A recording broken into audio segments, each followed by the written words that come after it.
is Laura Guthrie and I'm the on-site trainer here at Golden Quest. Today I have with me Buckeye, tattoo KR1. Buckeye is an 8-month-old comfort retriever here from Golden Quest, and he has been in training for 10 days. 10 days, yes you have. So, Buckeye thought the leash was a big toy in the beginning, so we've been working with training sessions with it on, also to help with the jumping, among other things. So, we're going to leave it on for the video, and you can kind of watch how he does with it. Like you can see, he's doing a lot better. He's not jumping up half as much as he did, which is awesome. So we're going to go ahead and get some more treats and get to it. Oh, did you not chew that? Why do you not chew this stuff? We'll never chew it a little bit more, sir. Buckeye, sit. No? Yes, thank you. Yes. Stay. Hey, stay. Yes. Good boy. Free. So with him, if I walk too far away, he does get up and follow me. So instead of setting him up for failure, I set him up for success by going only a few steps away, asking him to stay for a couple seconds, and then returning. Free. Let's get some more food. Yes, your mouth is bigger than the itty bitty, so I tend to feed you a little bit more without meaning to. But that's okay. You get more of your dinner quicker, right? No. Off. Good boy. Off. So instead of working on his look, I really wanted to focus on him getting off. So that's something we implemented. So instead of saying down when he jumps up, I tell him off. Reason being because if you keep telling him down when down is to lay down and down is to get off down, it gets confusing for him. So I give him two very distinct different words to let him know lay down means down on the ground, so you down. And then getting up on somebody or furniture, you get off when I ask you to. So you leave the object by getting off. Good boy. Well done. Down. Yes, well done, buddy. Good job. That's good job, bud. Oh, so well. Stand. Yes. Hey. Hey. He's a bit of a wiggle worm, but that's just his excitement. He's just happy. Touch. Yes, good boy. He licks with his touch. Again, that's not a big concern for me because he's still getting the concept. He's still touching my hand. Good job, well done. That's a good boy. I'm so happy for you. That's a good job. Let's go do some pull. No?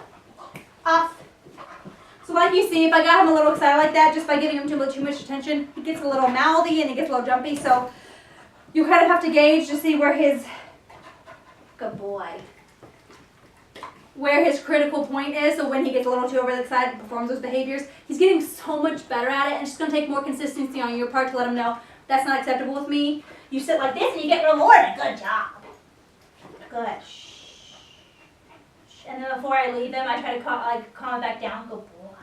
Let's get some more food first.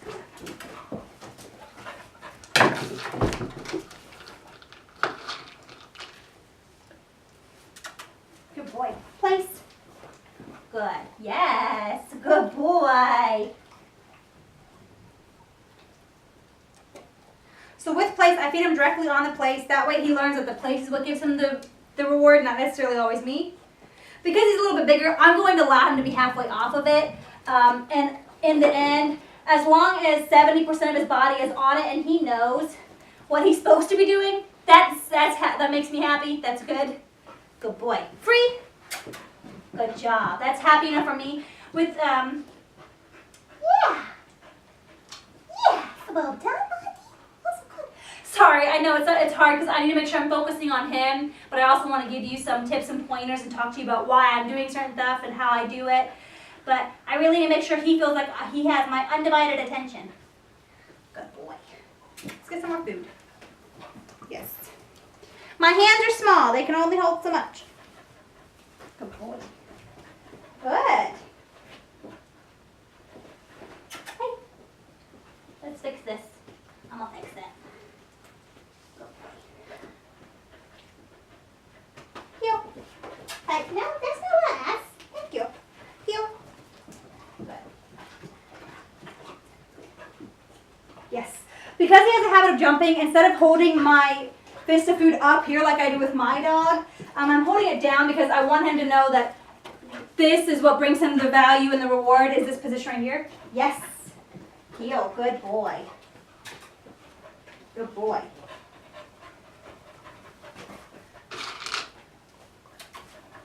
Yes, heel. So notice I'm telling him yes, heel when he's in the right position. Yes. So when between his ear to his shoulder blade is right next to my calf. Yes. Good boy. I tell him yes and good heel. And then when I sit, yes. Oh. See, human error, it happens. It's fine. Heel. Good boy.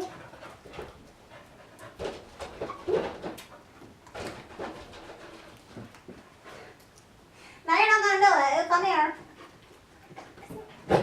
Whoa. Whoa. Whoa. Good boy, come on. Yes, good job, buddy. So obviously, you don't plan for the next couple years of his life, like the next good 10 years of his life, you don't plan on having your hand all the way down here. I don't expect you to, and I wouldn't want to do that either. But until he builds a stronger connection of the position, I would just do this infrequently. Good boy. Hey. Yes. So like you say, I don't have to have it right in front of his nose. I kind of have it dangling around my hand like this. Yes. Good boy. Good job. Good boy. Free. No. Off. Yes. Off. Yes.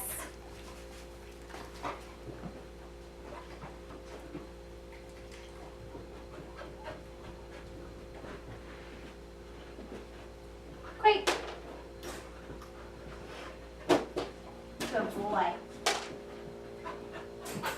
So with him, he's very smart and he knows that if I might close the crate. So with him, I've had to backtrack a little bit with the crate. Does this mean he's horrible in the crate? No, it doesn't. He's usually generally pretty quiet in the crate actually, but it means that he's smart enough to realize I'm not going in there because I get a few kibble when you close the door. That's not fun for me. So I have to help him in the crate at night.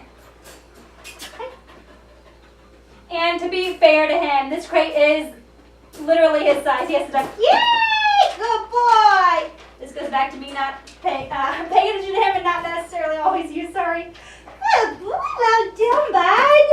That was a good job. Free. Woo!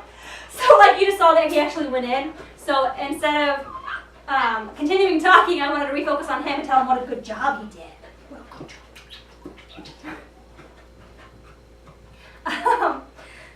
So like I was saying, honestly, I have to help him at night inside the crate. He's gaining his, how should I put it? I don't want to say confidence because he is a confident dog. He's very happy-go-lucky kind of dog. But he's gaining his comfortability with going on the crate by himself. It's just sometimes he's like, I don't really want to do it because you might close the door and then that means less you and me time, and I want you and me time all the time. So with that being said, I'm not overly concerned that he won't always perform during a training session because I know that when I put him in the crate at night, he's generally pretty fantastic about staying quieter and staying a little bit more calm. Like I mentioned last time, he's still doing some barking, mainly when he knows it's time to get let out or he sees you.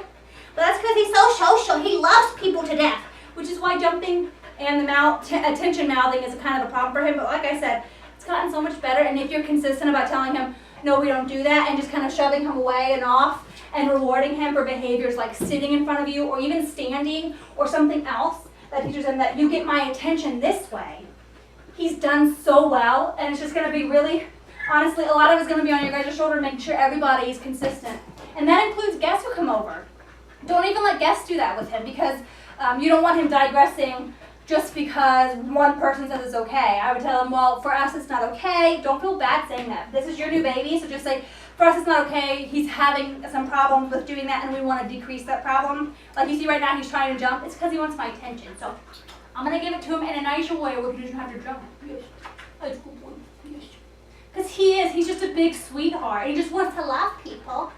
And he just doesn't know how to do that. So it's up to us to show him the proper way to do that. Because if we get on a dog for jumping up and for doing the attention mouthing and for doing that sort of stuff, but we never show them an alternative solution to it, is it really their fault? In my opinion, both professionally and personally, I don't think it is, because it's not our fault if we didn't follow through and show them an alternative solution. Just like when we're in grade school, you know, your teacher doesn't always, the best teachers that you had didn't tell you you're wrong and just leave it at that. They say, well, that's not exactly right, and here's why, and they give you reasons and they give you the alternatives. Those are the teachers you remember, and those are the ones you love. And the same thing with the dogs. It's important for them that we, he found one piece of kibble, that we show them those alternative solutions, because we can't fault them for not guessing that desired behavior. We have to show them, and we have to reward them for it. So it's just going to be about helping him learn. I love you. You're such a goober. You are. I loved your mommy. I love your grandma. I love your dad. That's kind of the cool things about getting to work here, is that I got to know a lot of his family too. And he really does. His parents are really great. I like them both so much. I loved his grandma too. Yeah. So just keeping all this up, I really have confidence in you guys that you'll be able to do this, that, that you guys are going to be super happy together. And at his age, I mean, he's just coming out of that adolescent phase, so it's just going to take really good consistency on both of your parts. So just keeping up reward history with him by understanding that he has the reward history with me already. When he comes home to you, he might try to get away with some stuff because you're a new person to him. And even though you're his family, he doesn't know that yet. So he might try to get away with some things. You just have to let him understand that, no, I know you don't. I know that's not a behavior you have to do, and I know you know better. Why? So just let him know, like, ha ha ha. Yeah, no, we're not doing that, and here's what you can do instead, and start building that reward history. Honestly, even the first couple of nights, if he'll let you, I would feed him his meals by encouraging him to come over to you. So call his name and say, Buckeye, Buckeye, what are you doing, crazy boy? Hey, he's searching for cable right now. Calling his name, and then when he comes over to you, Imanino. My dog's trying to get out of her kennel. Reward him for it. So as soon as he comes over to you, give him some of his meal. If you want to take it directly from your hand, that's okay, but I would kind of ask him to, because it's going to build a bond between you guys, and it's going to teach him that you give really cool stuff. I'm going to come to you more often. Buckeye. Yeah, I saw that. Sniffing the table because he knows that's where the kibble is. That's where it is. I know. But all in all, he is a really sweet dog. He just needs some direction, and he needs clear boundaries. And the best way to do that is to constantly remind him. And he's gonna mature. And if you keep this groundwork up, he's gonna be a great dog. He really is. Because like I said, he's just a sweetheart. You are. I love you to pieces. I do. Okay. So we're gonna sign off here, and we're so excited for you to get him home. Yes, we are. Okay. Let's say bye. Yeah. Let's go. You wanna go play? You wanna go play? No. No. Are you supposed to do that? Thank you. Good boy.